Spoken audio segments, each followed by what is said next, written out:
Hey, what is up? Hello, it is Sadie. Welcome back to the Hear Me Out podcast. This week, we're picking it up from last week. Pacing is everything in life, almost everything. And with that, last week we had a bit of a touchy-feely episode. None of that today. None of that. We are going to get into some music. We're going to get into some TV shows, video essays, all that good stuff. A little bit of a spitting it out blurb here and there, whatever. But I am in a good mood. And it's all because my hyperfixation song that I am not going to start off with, but trust. Actually, where am I going to start off with? So, in a way, this might be a little bit of a February content recap. I follow some people on Substack. One person in particular, though, her name is Celine Wynn.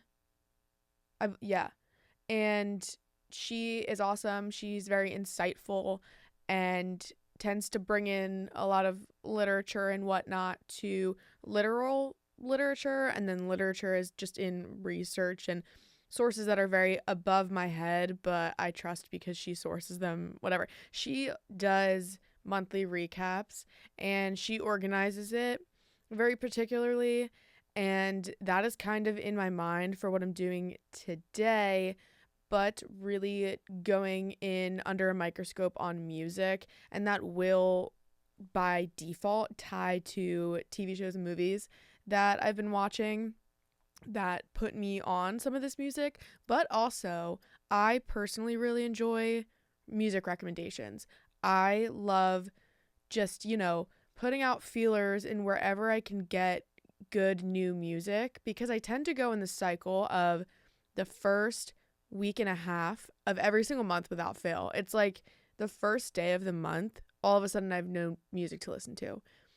And then the latter half of the month, an album will come out or something like that, and then I develop these hyperfixations on these songs, which, as I mentioned, we'll get into. But these songs, these albums, I'll rediscover things, and then for 2.5-ish weeks, pure bliss, and then bam, first of the month, I am going through a crisis, a week without any music hitting. When you shuffle, especially if it's your liked songs or something that has a lot of variety, and you're kind of thinking, all right, I'm going to hit shuffle and then my mood is going to be whatever pops up, and you don't realize your mood or something until a perfect shuffle meets you right where you're at, and it's just an amazing feeling. Or an album releases at what you feel is a perfect time in your life, and you don't need to wait another 2 years to have some certain experience for it to hit. It just meets you right where you're at, and that's great. You know what I mean? So a week without that feeling sucks. And then thankfully, normally the pattern is I'm delving into all these things and connecting to all this music more than I'm not, per this cycle that I've outlined. But the final thought of what I'm then putting forward is to maybe get you out of that kind of slump, if you're in it right now, is I'm gonna give some artists that I have both, some of them I've listened to a long time, some of them I haven't, and they have just popped up on my radar, and I'm gonna pass them along to you in hopes that maybe you'll hit play on a song and find something that connects. I just love when someone gives a breakdown.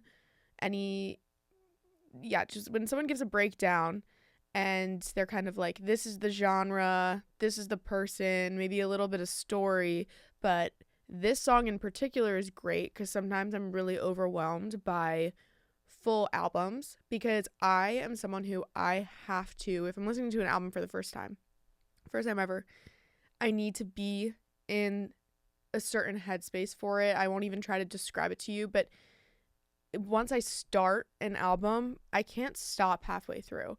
So I have to have enough time on my plate where for the hour and a half, whatever it is, I need to listen from beginning to end, because that's another thing that it is totally insane to me when an album will drop and they'll just hit whatever song, whatever title they like or something. No, I will die on the hill that this artist put together, like, track placement is so important. If you think of Taylor Swift, for example, she's a history of kind of making some interesting choices in terms of pacing. Haha, going back to pacing, which is everything I said. She has had some interesting track placements and orders in the past, but her track 5, it's a thing. If you're not aware, track 5 is the song on every Taylor Swift album that Taylor Swift believes was written best. It's one of her more emotional songs, not always in terms of production, like a sad song, I guess. Not always in terms of production. You have Delicate, for example. It's a little more upbeat, but it's the writing that she's the most confident about. You have like All Too Well, Cold as You, etc., etc. So much time and effort goes into the track orderings. Why would you disgrace that and just go willy-nilly listening to an album for the first time? I don't know. But all of this is, in terms of time and headspace, is the reason why I haven't listened to Mumford & Sons, their new album. If you know me, you know I love Marcus Mumford. And I've been taking in some of the PR that they've been doing for the album, but I haven't actually listened to it yet. I'm really excited. There's a collab with Gracie Abrams.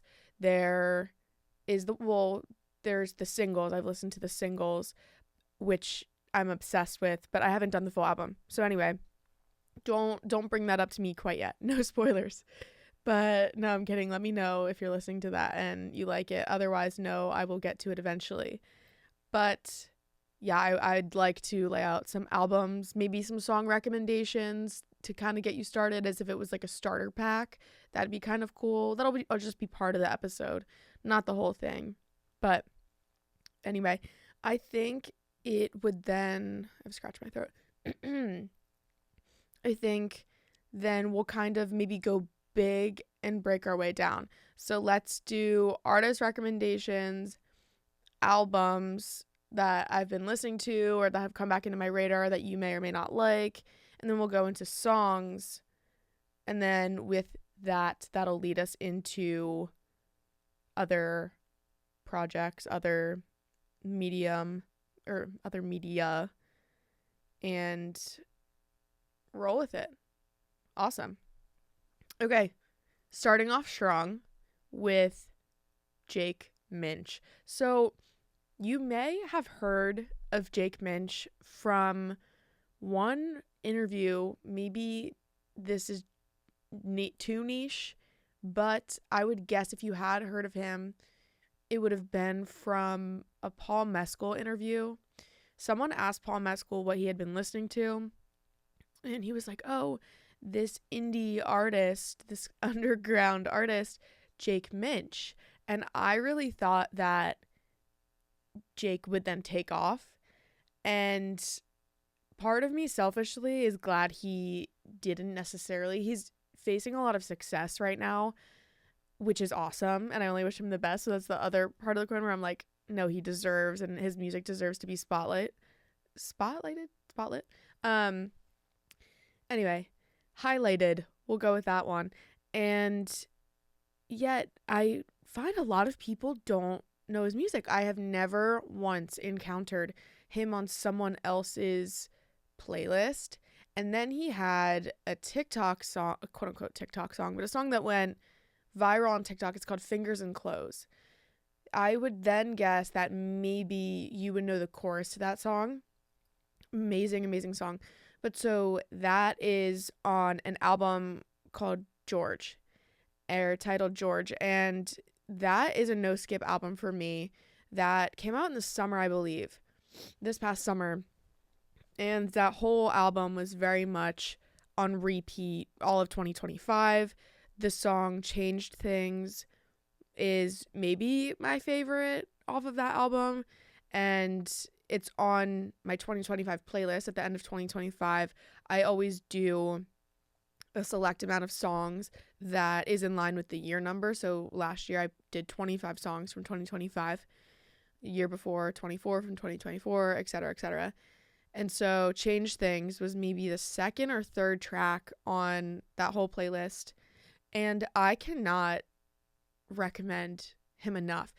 I will say his entire discography errs on the side of depressing, but there you don't it not all of it. There are definitely some gems in the sense of they are not depressing. You can listen to them whenever, and I still think they're really good. He's not an artist that only makes good sad music, you know? So that I have recommended him to my sisters so many times, and it's just not picking up. But I think even him as a person, he'll kind of talk about things he's gone through, and he appears, obviously you never really know with social media, but when someone is doing a long form video and talking about experiences and emotions and things, I'm more inclined to say they're pretty candid. Like, why would you lie about that if you're getting personal? Anyway, he just seems to deserve everything in the world. So cutie, so talented. He has a lot of unreleased stuff as well that I find myself going down rabbit holes listening to. And he'll only post maybe snippets here and there on TikTok. So like all my screen time is literally, I'll just be getting ready in the morning and have my TikTok open, but it's just the same like 2 songs of his on repeat. Anyway, so Jake Minch, awesome. And then kind of in a similar actually, you know what? I'm gonna then recommend some songs, as I said I would, as if it was a starter pack. So I have been on Jake Minch, and not that this makes me better in any way. Obviously, I'm telling you to listen to him, so it's not me like gatekeeping him or even saying you should listen to him, but just know forever and ever that I was here first. That's not what this is about. But I will say, I have been on this one for a while. And so he released a song called Handgun in 2023. And I believe that was his first ever actually on Spotify sort of thing. And that's an amazing song. So just to serve a purpose of see where he started off as, listen to Handgun. And then Good Stuff with Grace Anger. So good. That gives you a little bit of a harmony vibe. That's a little more of a happier, still softer tones in terms of its acoustic and all that. But it's very, I have a crush, or it's a crush, but it's also like I'm choosing to only remember the best parts of you. And then we'll move on to George. As I said, Fingers and Clothes might be a crowd pleaser, and if you haven't heard it yet, but I'm gonna go with Fucked Up, track 3 on that. And then I'm gonna say For Leaving. For Leaving, definitely. All right, now moving on. Now we can go to Kate Stevenson. She just released an album called This Is What You Get. And this is not an artist I can say I've been on for a really, really long time. But if we're talking hyperfixation albums from February, this one released on February 12th. So again, it was kind of at that week and a half mark. And then all of a sudden, she released an album. And then another artist I'll get to in a second released an EP within a day or two of each other. And I was elated. And so Kate's album has been on repeat. I don't think there's a skip on this one either, honestly. This is another pretty mellow collection. And I first listened to this when I was, again, trying to get out of the music slump, but maybe I was just feeling weird that day. I remember it was an off day for me, and it was cold. It was one of those days where outside it's cold, but I just wanted to feel something. So I was wearing a t-shirt, and I was between class. I had about like 20, 30 minutes, and I sat down on this cold stone bench in a t-shirt outside, goosebumps up my arms, And then I put my headphones on and pressed play. And the first track on this is Pretty. And I just knew it was going to be good. And again, talking about albums finding you or being released when they need to be and meeting you right where you're at, this kind of felt like a hug in a way, even though a lot of it is sad. So Pretty is great. And then, oh wow, I don't even know what to give off here. Okay, I think I might do Pretty, If This Is What You Get, and Should Have. But as always, I promote listening to the whole thing. Yes, in full, in the order it is supposed to be in. And then so I've been delving into the rest of her discography because that album was so good. And I haven't gotten too far yet, but I added a song called, it's a really long title, Kathy, A Story of Love, Lust, and what's the last word? It's like literally cut off and I need to click on the song for it to go. I don't want to get copyrighted, so you know when you're waiting for the rest of the title and it's going so slow on Spotify, that's where I'm at. And the country. Okay. Kathy, A Story of Love, Lust, and the Country. I added that to my road trip playlist. So that was cool. But that's definitely an artist on my radar I want to get into. Fun fact, though, which will lead us into our next artist, is that there's a song called Tracksuit on this album, on Kate's album. And that song is written about was written about an artist called Tom Stiletto. And this is some of my fave lore I've been relaying to my older sister because we love Tom Stiletto. He does a lot of similar to, honestly, both of these artists, where the unfortunate truth is if you're up and coming, TikTok is the way to promote. And I'm not going to get into that and marketing strategies and whatever, but they like understand they release a lot of acoustic, just a chorus or whatever the deal is. Anyway, so Tom and Kate were in a relationship of some sort. I'm not going to pretend I know what's up, but it has been confirmed in like 80 different ways that are so fucking funny to me, is that the song Tracksuit was written about Tom. This album comes out. Tom's mom allegedly, like, well, not allegedly, according to him, Tom's mom loves Kate so much and listens to Kate's music around the house. And so Tom posted an acoustic thing and he was doing the caveat of, or the prelude of, well, here's a song I wrote about a song that was written about me, the classic back and forth. And my mom loves to listen to it. And on cue, his mom starts playing Tracksuit. And you just hear the first few notes in the background. And every single video of his that I've been on, all the comments have been about Kate. But anyway, I went down a minor rabbit hole. And I just think it's so interesting. But neither of them are being immature about it. It's just kind of like this happened and it's informing my music now.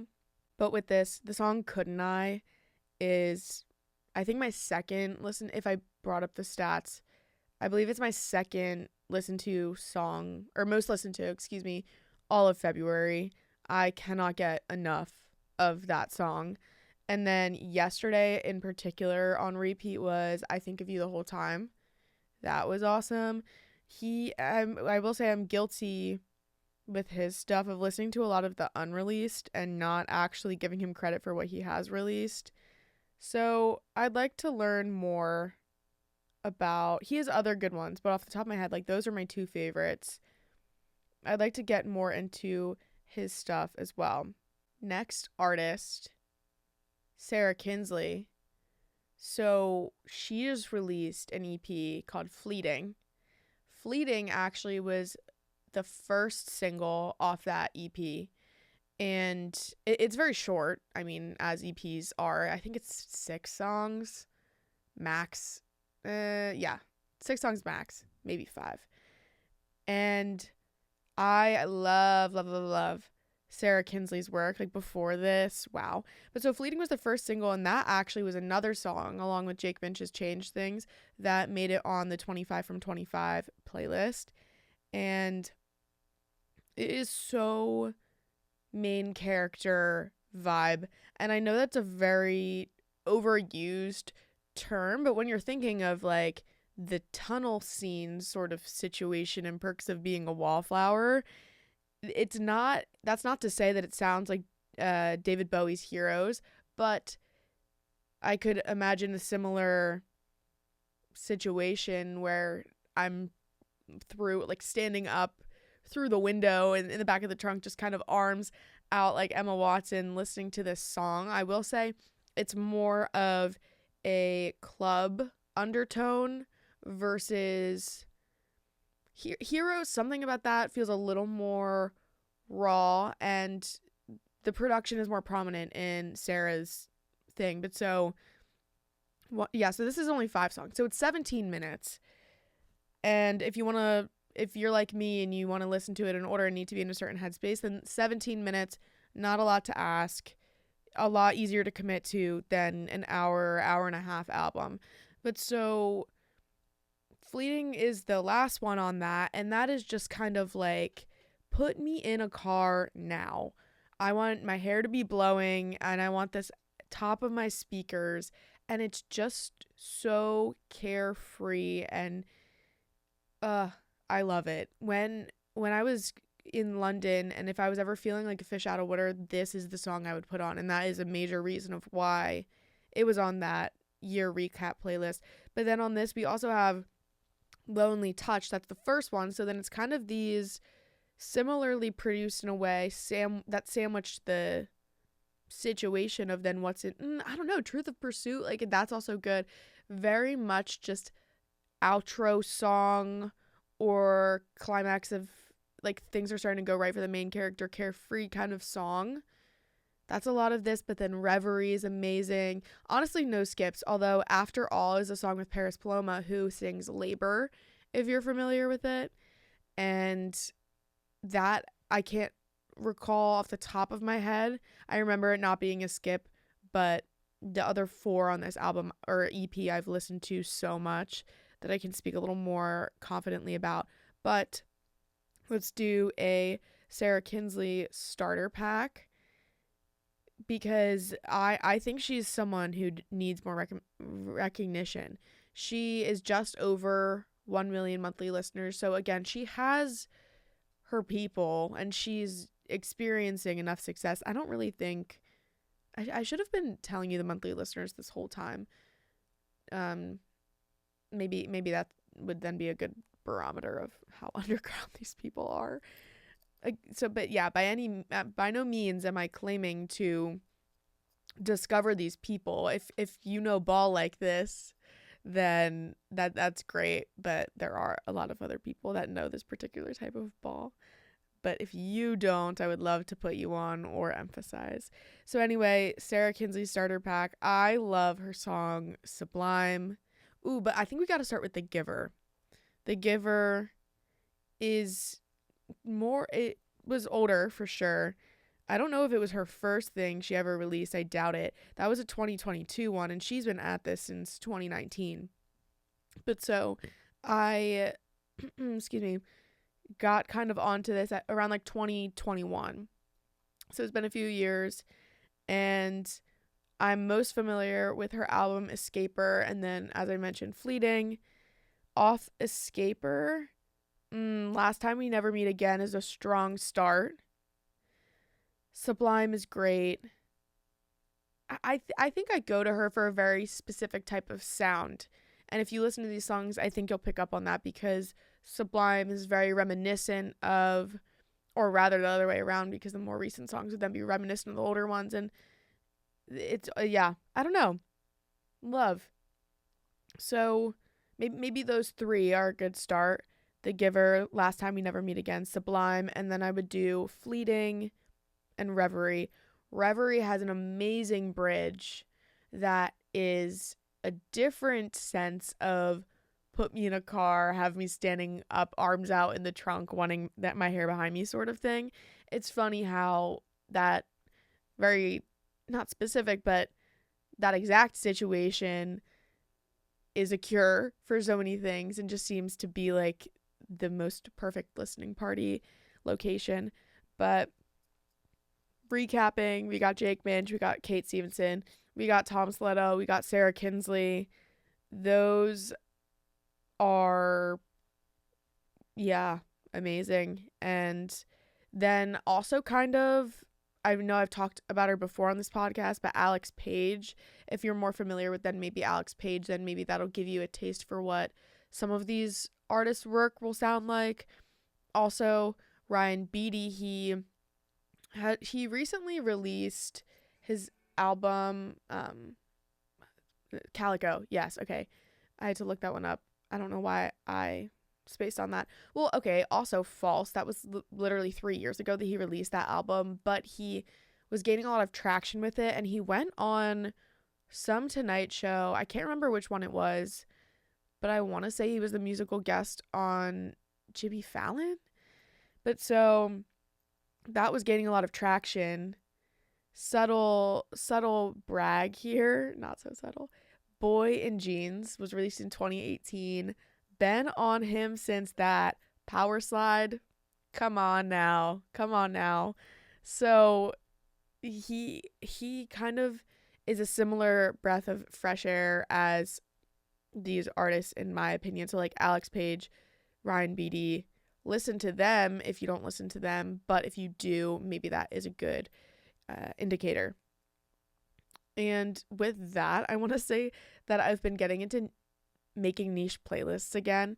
As I mentioned, I do like my year recap playlist, and I do monthly playlists, and that is just a melting pot of every sound ever that crosses my path. Like, it's R&B, it's pop, it's rap, it's more granola-y folk music, it is rock, classic or alt pop rock sort of thing.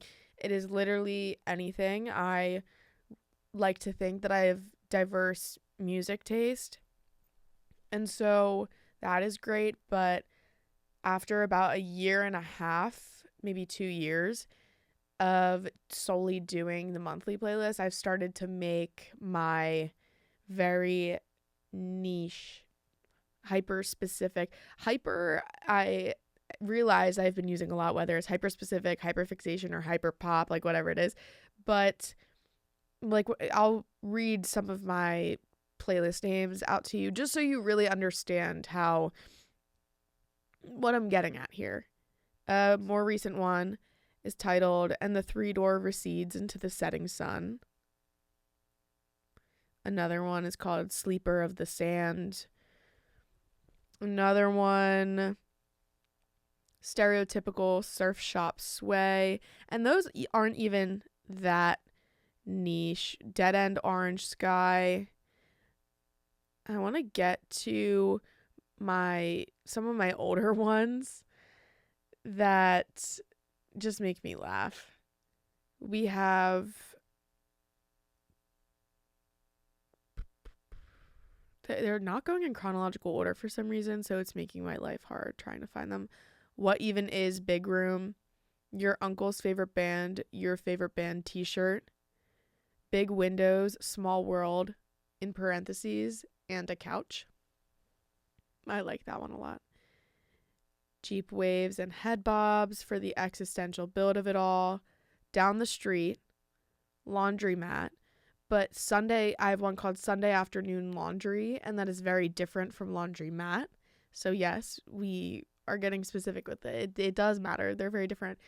"I'll Be Home for Dinner," I've been listening to a good bit recently. I have one called "Moving Out, Not Moving On." "Don't Text, I'm in Outer Space."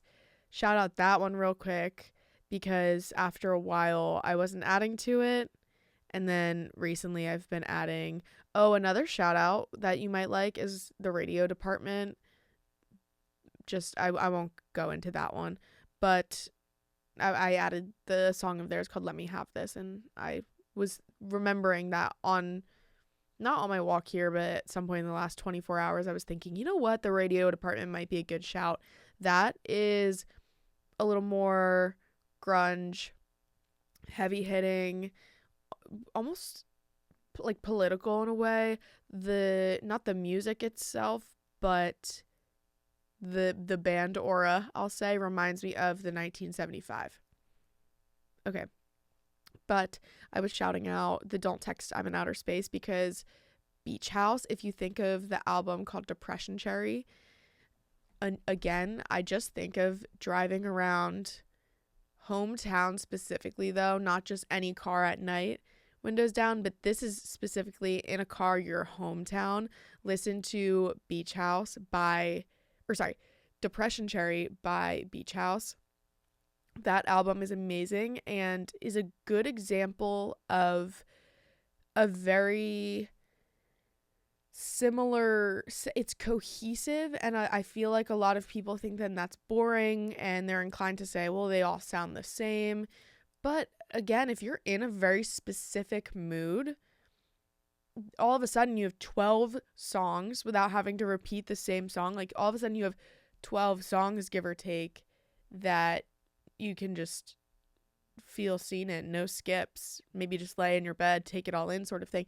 So Depression Cherry, I find, is great for that. And this is just a whole roll of things, because then now I had said Beach House, and I've been listening to Delwater Gap a lot, and between him, because he has a song called Beach House, that's why I was thinking about that, which is a great one. And then the final thing that I'll say on this just loop of artists, this is basically me giving you research topics or a lot of homework to do. It is very much like, okay, well, I'm only vouching so much for these people, and then you need to, if you're, again, it's night and you want to go for a drive, maybe that is what this episode is going to be titled, something similar to that. But so capping this off is this time of year every year, the February, March, I get back on my Sufjan Stevens grind. Wow.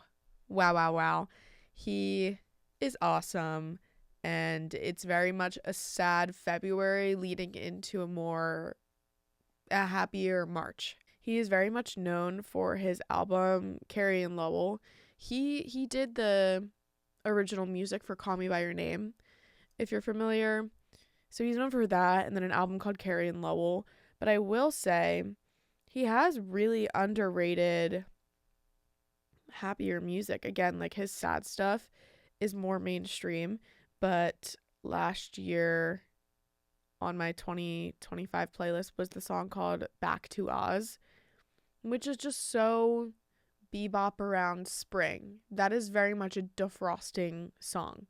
So I'd say look into his album called A Beginner's Mind if you're wanting a little more of a defrosting vibe, but you like his stuff and his songwriting as well. But if you're not familiar with Carrie and Lowell and you kind of want to feel something that is maybe not so positive, listen to that. Okay, now we are on to my hyperfixation songs. So if Couldn't I by Tom Soletto, and that one's actually a collab with another girl, so it's a very much stereotypically masculine and feminine harmonies that blend together beautifully. If that's my second most listened to, my first most listened to, I know this for a fact, is Set Adrift on Memory Bliss by PM Dawn. And it's just so good. Like, I'm just kind of laughing to myself because it's ridiculous how much I've listened to it, but also because it is very much Motivation Nation in the morning if you're needing to get out of bed. That song, it's R&B. Yeah, I believe you could, I don't think it'd be anything else. It's R&B. I don't know when it came out, maybe 1980s, 1990s, but this, funny enough, came on my radar because a mutual friend had followed me, and I looked at his profile, and one of his most recent posts, as one does, because like, why would you ever follow someone without like looking at their profile first? Hello. He followed me, and I was like, oh, like, do I want to follow him back? And this song he selected to be the backdrop of a carousel of photos. And immediately I was like, yeah, follow. He just put me on this absolute banger. And then some of his other posts had good R&B music. And I was like, you know what? I am a huge fan of The Miseducation of Lauryn Hill. That is, fun fact, Apple Music. Actually, yeah, I believe, it's the New York Times. I believe they did like the best 100 or 1000 albums ever or something. And number one was either Blonde by Frank Ocean or The Miseducation of Lauryn Hill by Lauryn Hill. And I'm annoyed that I can't confirm or deny quickly which one it is. But anyway, both of them are up there. Both of them are definitely ranked. But I'm a huge fan of Lauryn Hill, that album in particular, but definitely some of her other stuff. And like, she is who I think of when I think R&B. I also have a Sade poster on my wall, so that's cool. But yeah, PM Dawn is kind of a little more of the doo-wop, that thing, just kind of nod your head, bounce down the street vibe. The Set Adrift on Memory Bliss, mouthful. That song in particular, I haven't gone into a lot of the rest of their discography, but it is just so good. And then to connect that with Love Story, the JFK Jr. and Carolyn Bessette Kennedy story by Ryan Murphy, which I understand there are some ethical concerns with that one, but I watched it, and let me tell you, that soundtrack is amazing. You have, as I just mentioned before, actually, Sade. Sade's on that one. No Ordinary Love is a big song in that show. And then, funny enough, was having this experience with PM Dawn. And then the outro song of episode 1 of Love Story is what but Set Adrift on Memory Bliss. It was the perfect outro song, and yet I was like, crap, I have never had an original experience ever. And everyone's going to be put onto my song. No, I'm kidding. But it was actually the outro of that song that I had discovered only a week and a half before or something. But wow, like talk about R&B, and specifically like 90s R&B. Oof, that I have been shazamming the hell out of that show if I don't already know the songs. But that is one of my main, if not my main, praise of that show, is because frankly, I'm not obsessed with the writing. I am obsessed with the fact that they recruited people who are not known, if just less well-known actors, and the fact that I think this is becoming a trend, and I don't know if it's a part of a greater trend cycle, but for as long as I can remember, it's just been, you have your select A-listers, your select 10 actors, 10 actresses, and they are just kind of paired in different ways. For as long as I can remember, it's been that. And then you have like Heated Rivalry as another great example of, no, like, low budget, let's get these unheard of people, and then it blows up and you actually give them a chance to insert themselves in the very small circle that appears to be Hollywood and mainstream media. Anyway, I like that they got less well-known actors. The actress who plays Jackie Kennedy, though, really rubs me the wrong way in how she's doing this role, but I'm just going to leave it at that, and we're going to stay on the music topic. The soundtrack of this is so good. It's so good. Speaking of other good music soundtracks, film soundtrack, I guess. TV, film, whatever. Speaking of visual media that is accompanied by audio media, wow, Wuthering Heights. I I don't know how anyone would have another opinion of Charlie XCX's take on the Wuthering Heights soundtrack. Well, so fun fact, that was actually only supposed to be, she was supposed to do one guest song sort of thing. She was supposed to do one song. I don't know if that's the one with John Cale, who is in the Velvet Underground, if you're familiar. The album starts off with a song called House featuring John Cale. And I believe, if I had to guess, that was the one song that they were supposed to, or she was kind of supposed to be more of a guest feature on.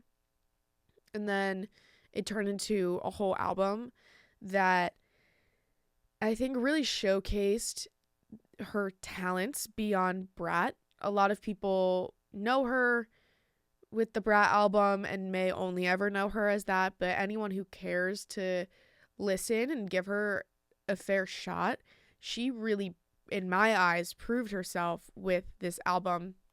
And I think also showed a lot of people what house music elements, like dance music elements, more techno, those certain instruments and such in the studio, how that can be, it can just take so many forms, and it's not necessarily repetitive, so it's easy to sing on the dance floor when you're maybe a little intoxicated music. Like, it's not something that necessarily makes it easy for your mind and ears all the time, but it can actually be this really beautiful, tense thing that it's like when you pair it with Emily Bronte's Wuthering Heights, like whoever would have thought those could essentially have an amazing marriage.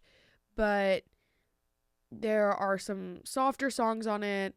There are some songs that are almost in a way a callback to Brat and her earlier work, and yet it all meshes together. There are things kind of, well, so Sky Ferreira is also on that one, and that's a pretty good song. But I actually, when I went to the theaters, was a bit saddened to see that, because I saw Wuthering Heights in theaters. It was the instrumental versions of all of these songs, and if you only see the movie, maybe you wouldn't realize, but look it up on Spotify. There are actual lyrics, and I think the lyrics are great. Again, they're like actual full sentences, and Charlie XCX wrote on a Substack post how she was excited, she joked, to actually be able to write full sentences and have grammar and whatnot be part of her process versus just the lighten up of club classics sort of situation. And yeah, I've been listening so much to that, and I'll pull up right now some of my favorites. It's honestly so good, and the only skip I think would be House if I wasn't in that mood. Although the other day I was running on the treadmill and I literally played House, which, so if you're not familiar, it starts off the movie, no spoilers, but it starts off the movie. It is incredibly tense. It has you on the edge of your seat, kind of plugging your ears and grinding your teeth almost, because there are these like strings and really intense, just it's loud. It's a lot. But like by the end, it's, a bit screechy, and you're just kind of like, okay, I'm done with it. But in a movie context, it was great, and it really served its purpose. Dying for You, just like classic. Gabriette, who is engaged to Matty Healy and friends with Charlie XCX, because Charlie XCX is married to George, who is Matty Healy's best friend. They're all in the 1975 cult, as am I. Them a little more directly than me. But anyway, like Gabriette posted to Dying for You, and I thought it was just really cute, and it was a vibe. But I don't know, walking out of the theater, Always Everywhere was a favorite.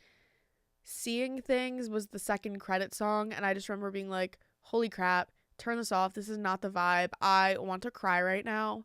And like, it was as if it was making fun of me. I don't know. there are just so many good ones. I'm just looking at this whole thing. But yeah, like the ones I have physically liked on Spotify is Wall of Sound, Dying for You, Always Everywhere, Chains of Love, Seeing Things, Altars. But then even the ones I don't have physically liked, I do like Out of Myself, My Reminder, Love.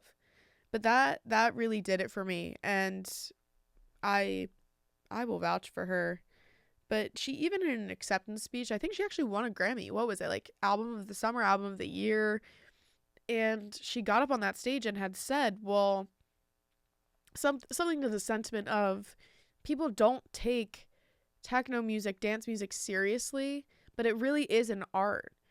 It might be repetitive, but that's in the nature of just how these things are. Again, like when you're on the dance floor, or like when you're in a club, you're just wanting to say those 10 words, and it's more about the music production, the vibe, the dance pop of it all.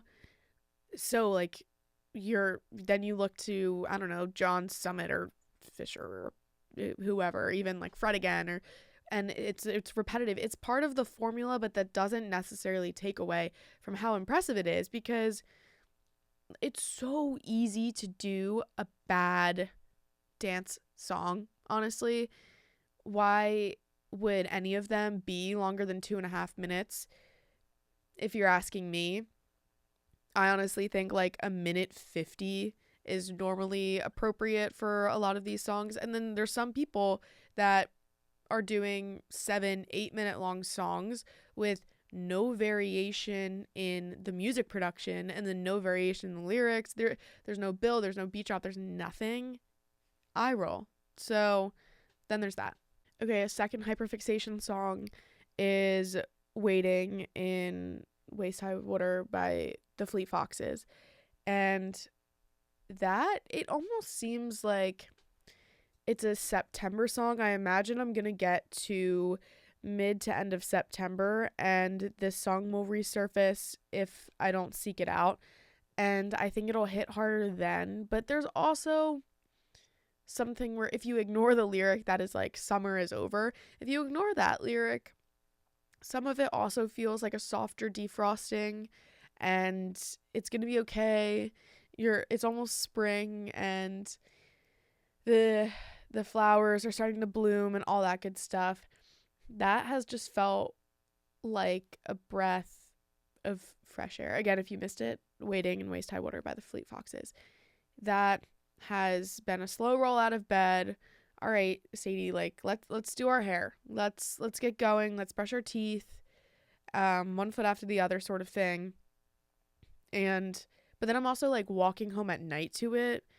Just something about it seems malleable in terms of it can be played at night, walking home alone. It could get me out of bed and start my day. Like, it won't put me to sleep. So I'm going to do one more song shout out, and then I'm going to do one more outro from a movie song shout out, and then we're going to get going. So we have then White Teeth, Ryan Beatty. That one also is similarly a song that feels like a breath of fresh air, and it's going to be good hug sort of thing. I don't know. I've been listening to that one a lot, but I've already talked about his album Calico, so I'm not really going to get into that one too much. So it's more of a specific song shout out versus needing to expand more on him. I will say I was listening to Andromeda a lot recently, but really that whole album is amazing. And I sent his song to crap. It took all of California to remind you how you came to... Which one is that? Oh, why am I blanking? Anyway, I sent that one to... Maybe Peach? No, not Bruises Off the Peach. Anyway, it's all irrelevant at this moment, but I sent that to my older sister, and she said she cried. It was like 12:30 in the morning when I sent that to her. This was a bit ago now, but she was like, oh, why would you do that? Why would you do that? That one is awesome. Again, if you're needing a spring defrosting, maybe that is just what I'm gonna title this episode. I never really know prematurely what these titles are gonna be. Final thing, I have been thinking so much about Begonia, and I'm excited there's going to be an episode coming up where I get more into movies and the Oscars, and I have some fun friends coming in to make it a little more of a dynamic conversation. But right now I will say Begonia, the outro song of that was Where Have All the Flowers Gone, which has a history relating to, protests for peace. And I believe that one was connected to protesting the Vietnam War. I believe that was the war that one kind of stemmed from, and was kind of the Joni Mitchell era of protest through music and all of that stuff. But that is the outro song to Begonia, which I won't say how that movie ends, but it was ironic and yet in a way totally literal, able to be transferred. I don't know, it really stuck with me, and the rest of that score is really interesting because, fun fact, the director for that, was it Del Toro? It doesn't necessarily matter. I promise this is right, because even though I'm blanking on the name, I know this is true because Jesse Plemons was speaking with Michael B. Jordan on the Actors on Actors variety thing. I spent a lot of my time listening to those interviews / conversations, and Jesse Plemons was talking about how the director, plays a lot of games in terms of trying to get the cast to bond, or in different parts of the crew and whatever. And this, I'll make it short, is the score was developed by the director only telling the music person 5 words, and the words they were like Emma Stone bald, bees, what did he say, like aliens, I think was the other one, and like loud, I think was maybe the other one. The first 3 I know are true, and if you want to check me on it, listen to the interview. It was really interesting to see them in conversation, but this had come up, and so it's a really intense score, no lyrics necessarily, and then the outro song is this, and that really stuck with me. And the power of an outro song, like a good outro song, goes a long way, and it made me feel differently in a good way about that movie. It was the cherry on top. It was kind of like I was thinking it was going to be a 4-star on Letterboxd, and then it bumped it up to the 4.5-star situation. But anyway, all good things, all great music. I hope that if you are maybe in a music slump and looking for something new to listen to, that maybe I just put you on your next favorite album. A lot of it is more upbeat with maybe let me just put Jake Minch to the side sort of thing. So I feel like a lot of this is pretty fitting, and my own taste follow the season. So it's all very on par for the upcoming spring. I know it's still February, but March is this Sunday when this episode is going out. So all good things. I hope you guys are doing amaze. You can follow at HBU Hear Me Out, at HBU Hear Me Out on Instagram for more if you would like. And this is making me think that maybe I should start a playlist for the pod. Any song ever that I mention on this podcast, maybe I should start a Hear Me Out playlist.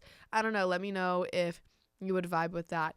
But as always, thank you so much for listening. I hope that I never understate my appreciation for you guys being here. And yeah, I will see you next Sunday.